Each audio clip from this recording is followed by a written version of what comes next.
নমস্কাৰ। আজিৰ knowledge club চেনেললৈ স্বাগতম জনাইছোঁ।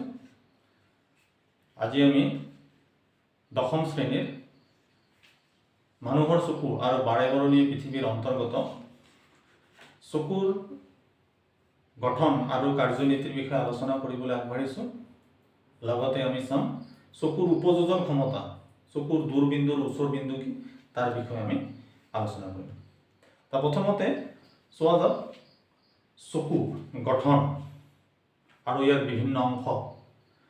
তা চকু মানুহৰ অতি দৰকাৰী অংগ। মানুহৰ 5টা ইন্দ্ৰিয় আছে, নাক, কাণ, ছাল, চকু, জিভা। তা চকুটো হ'ল মানুহৰ আটাইতকৈ দৰকাৰী অংগ।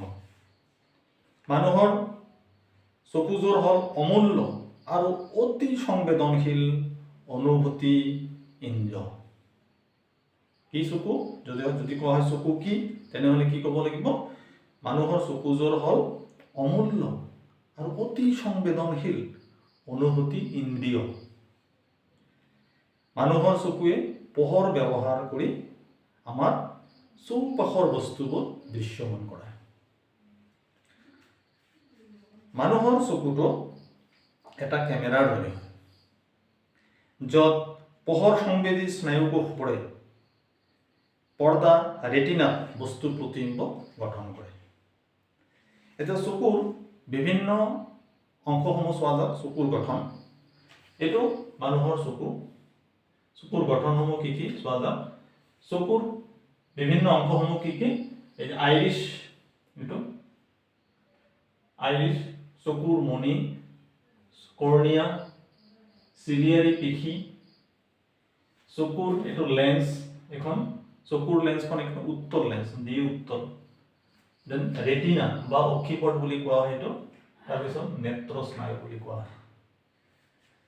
ইয়াত আমাৰ ৰেটিনা বা অক্ষিপট, ইয়াতে বস্তুৰ প্ৰতিবিম্ব গঠন হয়।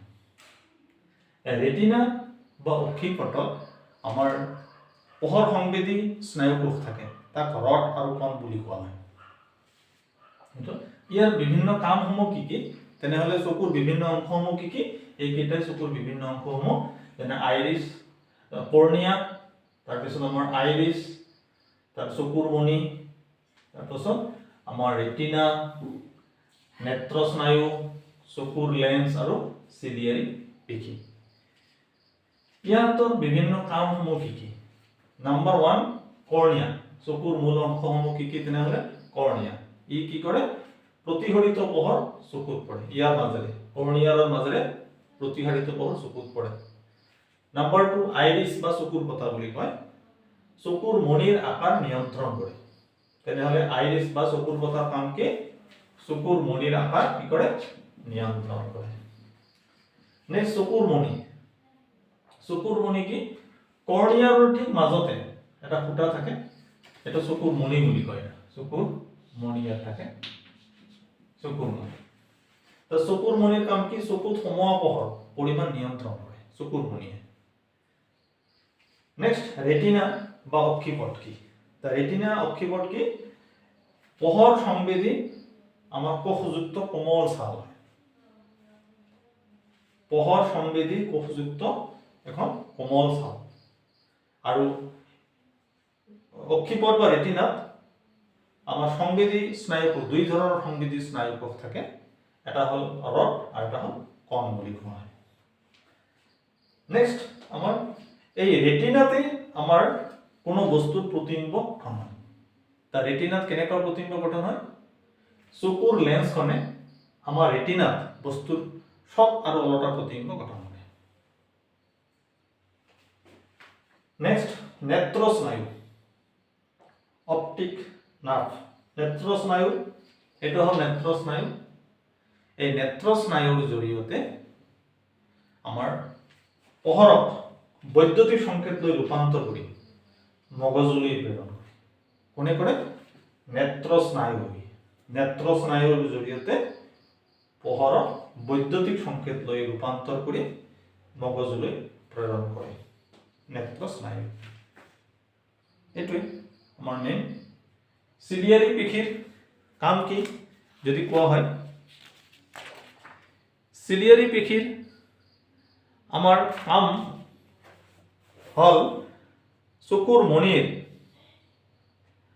চকুৰ অংগৰ ক্ৰিয়াৰ বাবে চকুৰ লেন্সৰ ফকাস দৈৰ্ঘ্যৰ পৰিৱৰ্তন ঘটায় চকুৰ লেন্সৰ ফকাস দৈৰ্ঘ্যৰ পৰিৱৰ্তন ঘটায় মানে চিলিয়াৰী পেশীয়ে চকুৰ লেন্সৰ ফকাস দৈৰ্ঘ্য পৰিৱৰ্তন ঘটায় তা গোটেই কেইটাৰ কাম হৈ গল চকুৰ লেন্সে কি কৰে চকুৰ লেন্সে আমাৰ প্ৰতিবিম্ব আমাৰ ৰেটিনাত প্ৰতিবিম্ব গঠন কৰে তাতে কেইটাৰ কাম আমাৰ হৈ গল এতিয়া গঠনো হৈ গল কামৰ গঠন এতিয়া আমাৰ কি কাৰ্যনীতিটো কেনেকৈ এইটো চোৱা যাওক আকৌ এবাৰ কৈ দিছো তেনেহলে আইৰিছ চকুৰ বিভিন্ন অংশসমূহ এটা হ'ল আমাৰ একুৱাছ হিউমাৰ বুলি কয় এইখিনি কয় একুৱাছ হিউমাৰ আৰু এটা কয় ভিট্ৰিয়াছ হিউমাৰ বুলি কয় VH vitreous humour aqueous humour iris চকুৰ মণি কৰ্নিয়া চিলিয়াৰী পেশী চকুৰ লেন্স নেত্ৰ স্নায়ু এটো নেত্ৰ স্নায়ু আৰু ৰেটিনা তা আকৌ কামখিনি আকৌ এবাৰ কৈছো তেনেহলে কৰ্নিয়াৰ মাজৰে পোহৰ চকুত পৰে আইৰিছ বা চকুৰ পতা তা চকুৰ মণিৰ আকাৰ নিয়ন্ত্ৰণ কৰে আইৰিছে চকুৰ মণি চকুত সোমোৱা পোহৰৰ পৰিমাণ নিয়ন্ত্ৰণ কৰে চকুৰ মণিয়ে ৰেটিনা বা অক্ষিপট কি পোহৰ সংবেদী আমাৰ কোষযুক্ত কোমল ছাল ইয়াৰ দুই ধৰণৰ আমাৰ পোহৰ সংবেদী কোষ থাকে এটা হ'ল ৰড আৰু এটা হ'ল কণ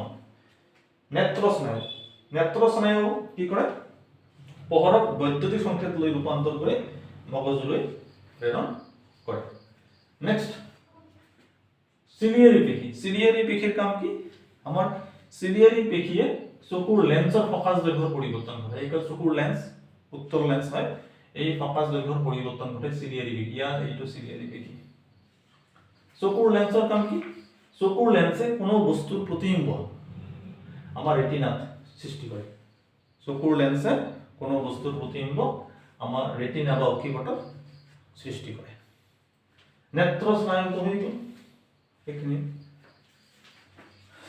আজি আমাৰ চকুৰ বিভিন্ন অংশ আৰু কাম হৈ গ'ল চকুৰ গঠন হৈ গ'ল এতিয়া আমাৰ কাৰ্যপ্ৰণালী ওয়াৰ্কিং অফ আই চকুৰ কাৰ্যপ্ৰণালী কি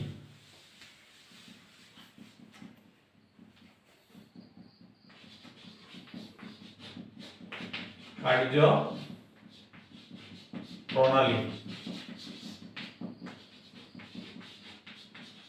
ওয়াৰ্কিং অফ আই কাৰ্যপ্ৰণালী চকুৱে কিদৰে কাৰ্য কৰে এই কথাটো আমি চাওঁ এতিয়া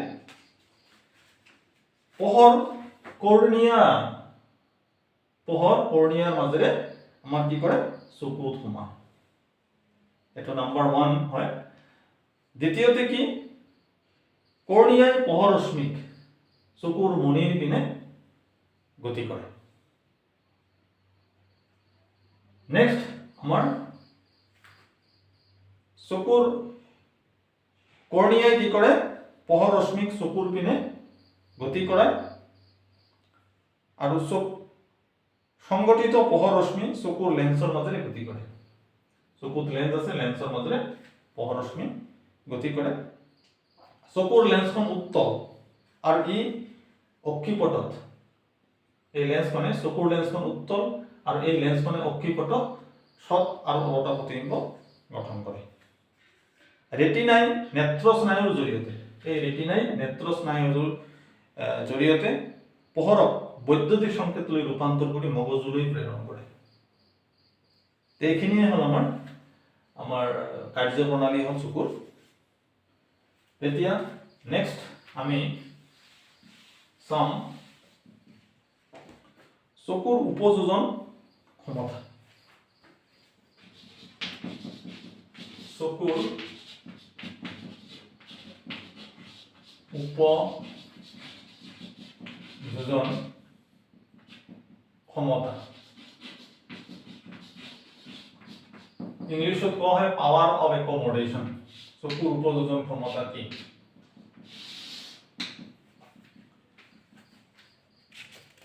চকুৰ লেন্সৰ ফকাস দৈৰ্ঘ্য সাল সলনি কৰি দূৰত বা ওচৰত থকা বস্তু ফকাস কৰিব পৰা সামৰ্থ্যকে কোৱা হয় লেন্সৰ উপযোজন ক্ষমতা আকৌ এবাৰ কৈছো যে চকুৰ ফকাস দৈৰ্ঘ্যৰ সাল সলনি কৰি বস্তু এটা দূৰত অথবা ওচৰত থকা বস্তু ফকাস কৰিব পৰা যেটো সামৰ্থ্য এটোকে কোৱা হয় আমাৰ উপযোজন ক্ষমতা অতি সংক্ষেপতে যদি কোৱা হয় অতি সংক্ষেপতে ক'লে উপযোজন ক্ষমতা কি চকুৰ লেন্সৰ ফকাস দৈৰ্ঘ্য পৰিৱৰ্তন কৰিব পৰা চকুৰ লেন্সৰ ফকাস দৈৰ্ঘ্য পৰিৱৰ্তন কৰিব পৰা সামৰ্থ্যকে কোৱা হয় চকুৰ উপযোজন ক্ষমতা তো চকুৰ উপযোজন ক্ষমতাৰ লগত জড়িত আৰু দুটা কথা আছে আমাৰ দূৰবিন্দু আৰু ওচৰ বিন্দু দূৰবিন্দু ইংলিশত কোৱা হয় ফাৰ পয়েন্ট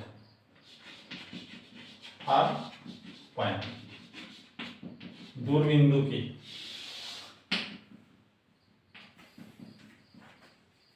দূৰৰ বিন্দুটোকে আমাৰ চকুৱে স্পষ্টকৈ দেখিব পৰা আটাইতকৈ দূৰৰ বিন্দুটোকে কোৱা হয় দূৰবিন্দু নাইবা উপযোজন নকৰাকৈ চকু এটাই যিমান পৰ্যন্ত আমাৰ দেখা পায় তাকে কোৱা হয়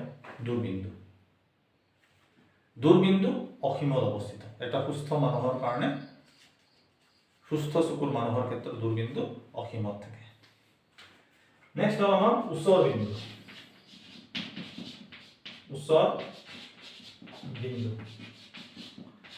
এটা নিয়াৰ পয়েন্ট বুলি কয়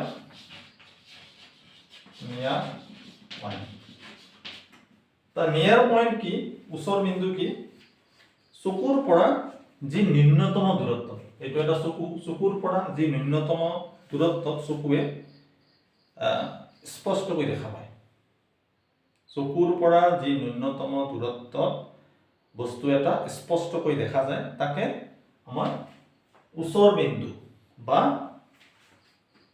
স্পষ্ট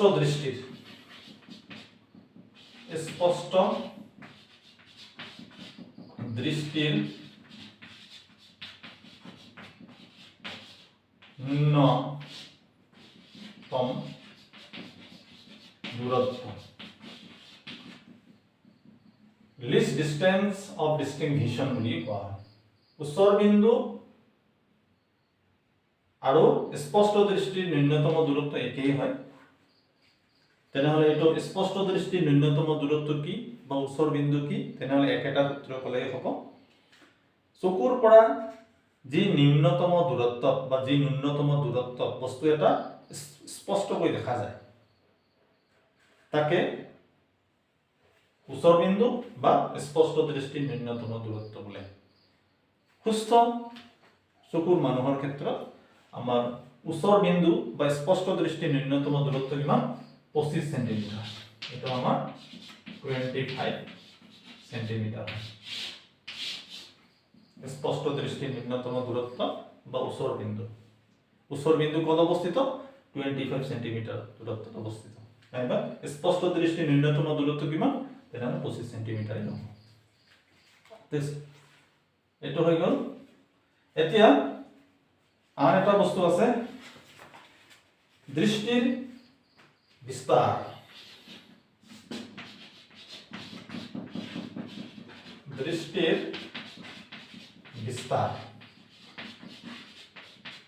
ৰেঞ্জ অফ ভিজন বুলি কয় ইংলিশত ৰেঞ্জ অফ ভিজন দৃষ্টিৰ বিস্তাৰ কি আমি এইমাত্ৰ শিকিছো দূৰবিন্দু আৰু ওচৰ বিন্দু এতিয়া দৃষ্টিৰ বিস্তাৰ কি ওচৰ বিন্দু আৰু দূৰবিন্দুৰ মাজৰ দূৰত্বকে এই ওচৰ বিন্দু আৰু দূৰবিন্দুৰ যিখিনি মাজৰ দূৰত্ব তাকে কোৱা হয় আমাৰ দৃষ্টিৰ বিস্তাৰ বা ৰেঞ্জ অফ ভিজন বুলি কোৱা হয় যদি কোৱা ৰেঞ্জ অফ ভিজন কি দৃষ্টিৰ বিস্তাৰ কি তেনেহলে আমি কি কম ওচৰ বিন্দু আৰু দূৰ বিন্দুৰ মাজৰ দূৰত্বকে দৃষ্টিৰ বিস্তাৰ বা ৰেঞ্জ অফ ভিজন বুলি কোৱা হয় এইখিনি হৈ গ'ল নেক্সট আমি সাম ক্যাটাৰেক্ট কি বা ছানি পৰা ক্যাটাৰেক্ট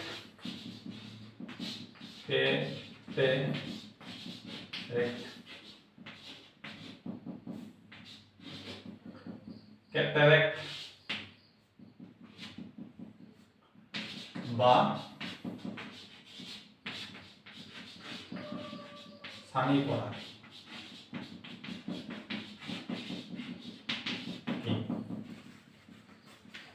ক্যাটাৰেক্ট বা ছানি পৰা কি যদি কোৱা হয় তেনে ক্ষেত্ৰত আমি কি কম কেতিয়াবা বয়সীয়াল মানুহৰ চকুৰ স্ফটিকেৰে গঠিত লেন্সখন দুগ্ধ সদৃশ আৰু অস্পষ্ট হৈ যায় আৰু ইয়াকে কোৱা হয় ক্যাটাৰেক্ট অস্ত্ৰোপচাৰৰ দ্বাৰা আমাৰ ক্যাটাৰেক্ট আমাৰ নোহোৱা কৰিব পাৰি আকৌ এবাৰ কৈছো যে ক্যাটাৰেক্ট কি ইয়াক কিদৰে নোহোৱা কৰিব পাৰি তেনেহলে আমাৰ ক্যাটাৰেক্ট কি কেতিয়াবা বয়সীয়াল মানুহৰ চকুৰ স্ফটিকেৰে গঠিত লেন্সখন দুগ্ধ সদৃশ বা অস্পষ্ট হৈ যায় আৰু ইয়াকে কোৱা হয় ক্যাটাৰেক্ট ক্যাটাৰেক্ট অস্ত্ৰোপচাৰৰ যোগে দৃষ্টিশক্তি পুনৰ ঘূৰাই অনা সম্ভৱ নেক্সট আমাৰ আজি ইমানতেই সমাপ্ত কৰিছো শেষত আকৌ ৰিপিট কৰাই দিছো তেনেহলে চকুৰ গঠন কি চকুৰ গঠনত আমি দেখা পাইছো কি আমাৰ চকুৰ কৰ্ণিয়া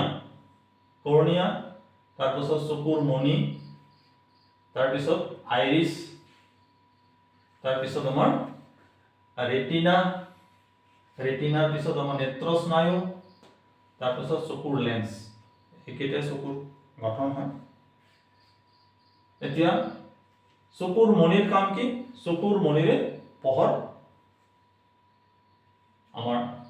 সোমায় চকুৰ কৰ্ণিয়াৰৰ কাম কি যদি কোৱা হয় কৰ্ণিয়াৰৰ পোহৰ কৰ্ণিয়াৰ মাজেৰে পোহৰ ভিতৰলৈ সোমায়